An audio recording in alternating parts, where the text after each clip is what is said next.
చెప్పాలి నువ్వు చెప్పాలి గట్టేమన్నా చెప్పాలి.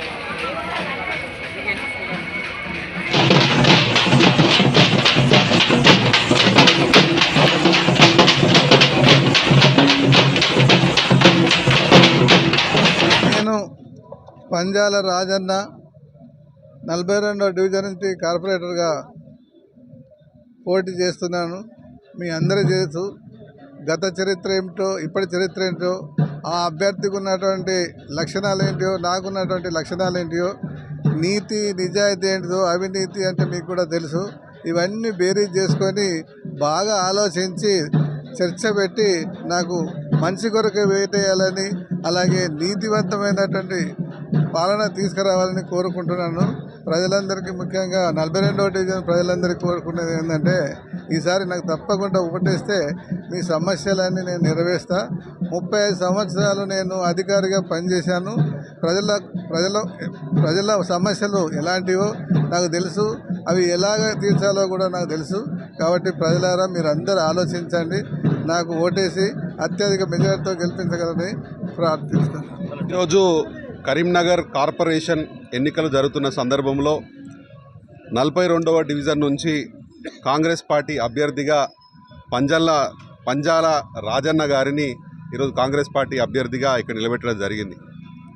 ఈ డివిజన్ సంబంధించిన ప్రజలందరికీ కూడా నేను ఒకటే రిక్వెస్ట్ చేస్తున్నా. కాంగ్రెస్ పార్టీ ప్రభుత్వం ఏర్పడిన తర్వాత మీకు ఒక్కొక్క సమస్యను తీర్చుకుంటూ, ఒక్కొక్క గ్యారంటీని క్లియర్ చేసుకుంటూ గౌరవనీయులైనటువంటి ముఖ్యమంత్రి గారు కావచ్చు, ఇక్కడ ఉన్నటువంటి మంత్రి గారైనటువంటి పొన్నం ప్రభాకర్ కావచ్చు, ఇక్కడ ఉన్నటువంటి ఎమ్మెల్యేలు కానీ అందరూ కూడా కృషి చేయడం జరుగుతుంది. మీరు ఒక్కటే ఆలోచించాలి. ఈ డివిజన్ ప్రజలందరూ కూడా నేను ఒకటే రిక్వెస్ట్ చేస్తున్నా. మీరు గత 2 సంవత్సరాల నుంచి, 2 టర్ముల నుంచి ఇక్కడ ఉన్నటువంటి వ్యక్తులకు మీరు అవకాశాలు ఇచ్చుకుంటారు. మొట్టమొదటిసారిగా ఇక్కడ పంజాల రాజన్న గారు కాంగ్రెస్ పార్టీ అభ్యర్థిగా ఉన్నారు. వారికి మీరు ఓటేసి గెలిపించాలి. ఇక్కడ మరి మీరు ఒకటి ఆలోచించాలి. ఈరోజు బీజేపీ అభ్యర్థిగా వస్తున్న వాళ్ళు కావచ్చు, బీఆర్ఎస్ అభ్యర్థులు వస్తున్న వాళ్ళు కావచ్చు, ఇది ఒక వాషింగ్ పౌడర్ నిర్మా టైప్లో అవుతున్నది. లాస్ట్ టైం ఉన్నటువంటి మేయర్గా ఉన్నటువంటి ఇక్కడ ఉన్నటువంటి అభ్యర్థి ఎవరైతే ఉన్నారో 100 కోట్ల అవినీతి జరిగింది అని వాళ్ళే బీజేపీ వాళ్ళు అది చేసిండ్రు. ఇప్పుడు దీనిలోకి జాయిన్ అయిన అంటే వాషింగ్ పౌడర్ నిర్మా టైప్లో ఇట్లా కాగానే అట్లా తెల్లగా అయినట్టు, అంటే నిన్నటిదాకా అవినీతితో ఉన్నోళ్ళు ఇలా సఫేద్గా కనిపిస్తున్నట్టు, తెల్లగా కనిపిస్తున్నట్టు, ఇలా నీతివంతుల్లాగా పిక్చరైజేషన్ చేసే ఇక్కడ సిచ్యువేషన్ ఏర్పడతా ఉంది.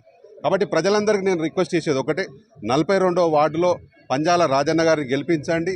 ఈ మున్సిపాలిటీకి, ఈ డివిజన్కి సంబంధించినటువంటి రోడ్లు కావచ్చు, వివిధ వసతుల విషయంలో కాంగ్రెస్ పార్టీ అభ్యర్థిగా వారు రేపు గెలిచిన తర్వాత, గెలిచిన వెంటనే 1 నెల నుంచి 2 నెలల లోపల మీకు అన్నీ సమకూర్చేలా మేము అందరం కూడా వారికి అండగా నిలబడతామని, కాబట్టి ప్రజలందరూ దీన్ని ఆలోచించి గెలిపించాల్సిందిగా మీ అందరికీ రిక్వెస్ట్ చేస్తున్నాం.